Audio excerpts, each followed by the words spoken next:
佢由慘烈嘅戰火之中行出嚟，2次帶領國家隊殺入世界盃。佢帶住一身戰爭硝煙味，先後征服德甲、英超同意甲。半年前佢仲係意甲聯賽高薪低能嘅前鋒，今日卻戴上國家隊隊長臂章，淘汰意大利，震驚全球。已經40歲嘅波斯尼亞老將迪斯高喺生涯進入結束嘅倒數計時時，連續2場製造入波。呢位喺戰火中度過童年，被譽為波斯尼亞鑽石嘅前鋒，寫下有一篇足球奇蹟，締造咗波斯尼亞隊新嘅突破，更加再一次令自己成為國家英雄。1986年，迪斯高喺薩拉熱窩出世，由10歲先開始正式接觸同學習足球。10歲前唔係佢唔想，而係由92年波斯尼亞獨立之後，佢住嘅地方俾戰火包圍。薩拉熱窩圍城戰係近代史上最長嘅圍城戰，亦係2戰後最慘烈嘅地區戰爭。由92年初打到95年底嘅波斯尼亞戰爭，唔單止令薩拉熱窩淪為地獄，戰火更將當時得400萬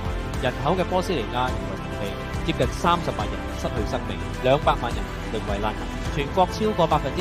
嘅6層以上建築被毀。曾經有一本銷量過千萬，叫做《This War of Mine》嘅遊戲，因為用手無寸鐵平民嘅視覺，深度還原咗薩拉熱窩圍城戰，而喺玩家群體中備受好評。但係迪斯高就喺嗰場戰爭嘅中心，失去咗佢嘅屋企同年輕好友。由2005年開始職業生涯之後，迪斯高唔單止成為意大利聯賽數一數二嘅高大中鋒同波斯尼亞足球嘅代言，仲係球壇擅長打硬仗嘅代表。2009年比1大勝拜仁慕尼黑，佢梅開二度，同和夫斯堡拎到德甲冠軍。漫長嘅9320奇蹟當中，正係迪斯高嘅入波幫曼城追成平手，而羅馬主場驚天反勝，令巴塞隆拿歐聯出局嘅比賽，亦係迪斯高2回合入2球，英基首功。2022到23賽季，已經37歲高齡嘅迪斯高喺意超杯決賽同歐聯連續入波，同球隊2次跨過同城死敵 AC 米蘭，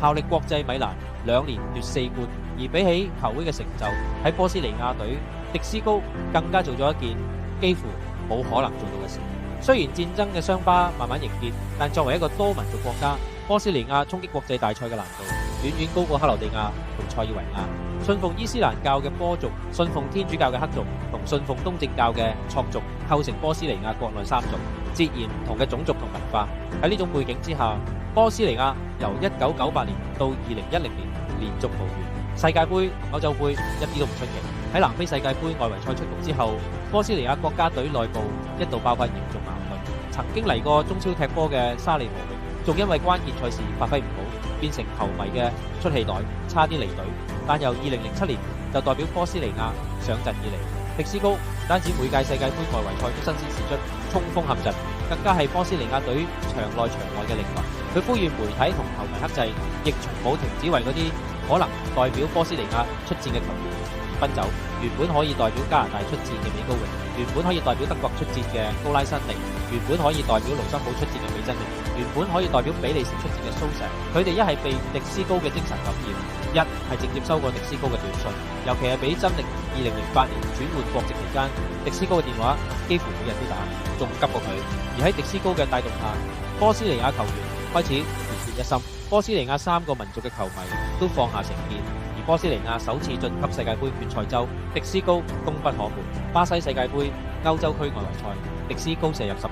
正係佢喺生死戰助攻隊友絕殺立陶宛。波斯尼亞先壓過希臘，以小組首名出線。呢個飽受戰爭摧殘嘅國度，第一次體驗到洲際大賽嘅感覺。被民族矛盾困擾咗超過20年嘅波斯尼亞，係足球戳破咗佢哋矛盾嘅藩籬。從來冇人可以否定巔峰時期迪斯高嘅實力，只係當生涯接近暮年，強如迪斯高都冇辦法抵抗時間嘅侵襲，而差啲令佢晚節不保嘅，正係意大利聯賽嘅費倫天拿。2025到26賽季開始之前，已經39歲嘅老將，由費倫巴治自由身轉會加盟費倫天拿，收穫咗一份唔錯嘅人工。但意甲開打之後，混亂嘅球隊、業餘嘅總監同繼任者搞唔掂嘅爛攤子，令費倫天拿喺意甲前15輪都難求一勝。而迪斯高因為表現唔好，以及同球迷對罵，好早就成為本隊球迷眼中最唔受歡迎嘅毒瘤。最後佢同費倫天拿解約，轉去德乙嘅史浩克04。但正當大家以為呢位老將油光見底，波斯尼亞黃金一代相繼退役，世界盃已經係奢望嘅時候，迪斯高再次震驚全球。美加墨世界盃外圍賽，迪斯高分組賽階段射入5球，而附加賽第一場對威爾斯，迪斯高第86分鐘嘅入波幫祖國絕殺追平同場。第二場對住世界排名比波斯尼亞高53位嘅意大利，迪斯高打足120分鐘，波斯尼亞追平嘅入波正係靠迪斯高頭槌攻門製造出嘅混戰，最終波斯尼亞擊敗意大利，成為歐洲最後一支拎到世界盃入場券嘅國家隊。雖然比賽完結時薩拉熱窩已經係凌晨，但狂歡嘅球迷早已將城市大街小巷塞到水泄不通。對波斯尼亞嚟講，參加大賽機會會永遠都存在，但係迪斯高同佢隊友將機會變成下一個機會，再下一個機會。對於歐洲16支參加世界盃嘅國家隊 ，GDP 排包尾嘅波斯尼亞嚟講，一張比加墨嘅機票就係屬於佢哋嘅足球童話。迪斯高嘅身體早已開始衰老，但佢嘅靈魂依然熱血。既然我嘅祖國曾經滿目瘡痍，